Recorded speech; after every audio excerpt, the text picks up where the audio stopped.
My name is Gus Olson, and today I'll talk about the broken mentality that men have when dating and living life in general that's making them fragile and weak. Not only that, living like this leads to a perpetual state of dissatisfaction, loss of personal identity, increased anxiety, lack of personal growth, and other negative consequences. So listen up. In my videos, I often mention that over the past year, I've dated more than 100 women, and there are always a few comments saying something like, well, there must be something wrong if you're going on that many dates and cannot find the woman. And the premise of that argument is that the only point to go on a date is to find the woman, a girlfriend or a wife. And if you don't find her, it's not success and you're just wasting your time. And this is how most guys treat dating, like a plain job interview, looking for someone to fill that role of a girlfriend or a partner. Or should I say, desperately looking for someone, because most guys are extremely lonely and frustrated when single. They have no one to talk to, have sex with, or wake up to on Sunday mornings. They are forced to go out there in the world, interact with strangers, face rejection after rejection, and all this takes time, energy, and is very uncomfortable. So the thought of having someone to take all of these problems away seems very appealing. With a girlfriend, you can just stay at home under your duvet, watch Netflix, get constant sex and validation, and you don't have to worry about dating anymore. Seems quite appealing, right?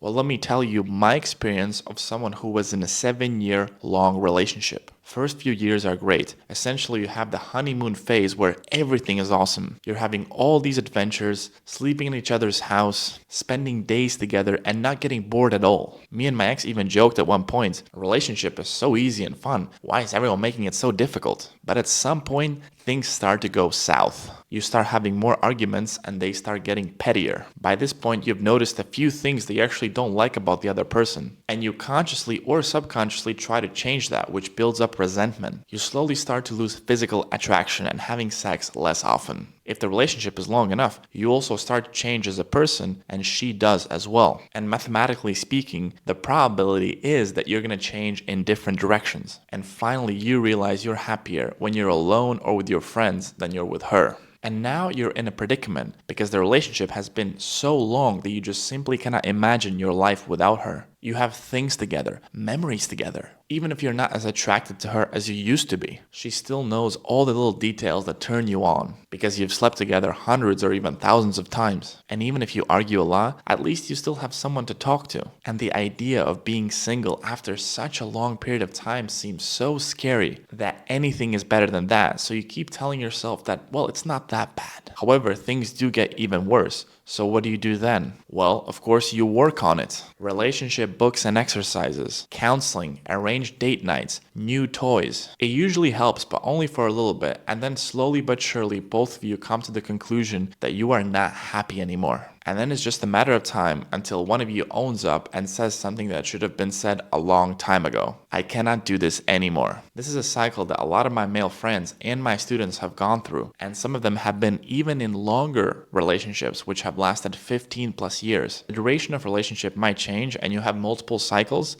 but the general gist is the same. And the important conclusion that you reach after breaking up and healing is that no relationship will make you truly happy. Ironically, most guys who criticize me for dating multiple women have actually never been in a long-term relationship. It's the same thing when rich people tell you that money doesn't solve all your problems. But people in the middle class don't buy this and they think, well, I'll see it when I believe it, and then keep chasing the dream. So am I saying that having a relationship is bad? Not at all. Relationships are awesome. But what is bad is idolizing them, thinking that they are inherently better than being single, thinking that they will give you the ultimate sense of happiness. We in society have been conditioned to seek completion. We go to kindergarten, and then once that finishes, next stage is the school. Once that finishes, next stage is university. Then a job, house, marriage, kids, retirement, and death. Everything is already planned for us and we're constantly seeking completion. And if we find ourselves without a girlfriend, we feel incomplete. Same thing being without a job. A lot of people simply cannot live with the thought of having no job even if they have some savings. Because if you have no job, you often lose your sense of identity, which is often tied to your job. And you fear that others might think that you are a loser. There's a term called arrival fallacy, which psychologists use to describe the mistaken belief that happiness will come once a certain milestone like a new job or relationship has been achieved. In reality, every achievement creates a new must-do list on the item. which perpetuates the state of constantly seeking rather than being content from the get-go. And the really dangerous thing is that you start idolizing these states and hence become inflexible and fragile. Oftentimes men are miserable in their relationships, but they simply cannot leave because they don't know how to be happy single. Or you might be unhappy in your job, but you have no other source of income, so you're forced to stay. As I've said multiple times, you should be happy in no matter what state you are in right now. For example, me personally right now, I don't have one official girlfriend, but I still see women and we do oftentimes the same things that normal couples would. See a movie, grab some food, have intimate talks, wake up together on Sunday mornings. However, I've let go of the illusion of a soulmate. Hence, I'm not afraid if things end with this particular girl because I know I can meet another one. But it's definitely not just having casual sex and what most people think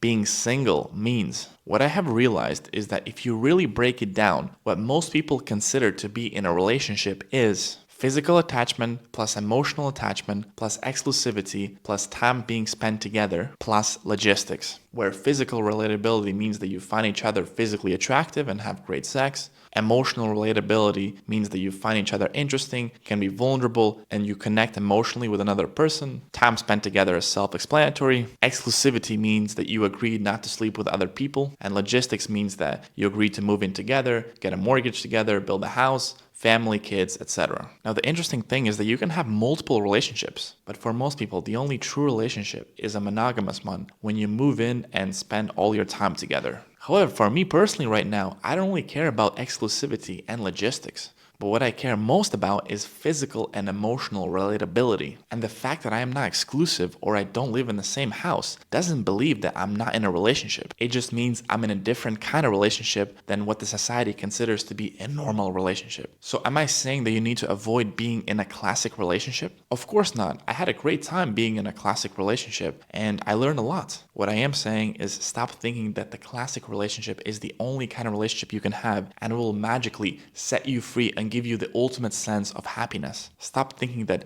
being single and dating is inferior to being in a relationship and is a waste of time. Both have their own problems and are just states. And stop avoiding discomfort which comes with being single and not being in a relationship, which is going out there, working on your social skills, and getting rejected because those things improve you massively as a person. Stop seeking completion and realize you will never be complete. And the point of life is to always keep growing. And not to get a validation from a stranger or your mom, but because journey and progress is what life is all about. We all die in the end anyways, and all things end one way or another, including your relationships.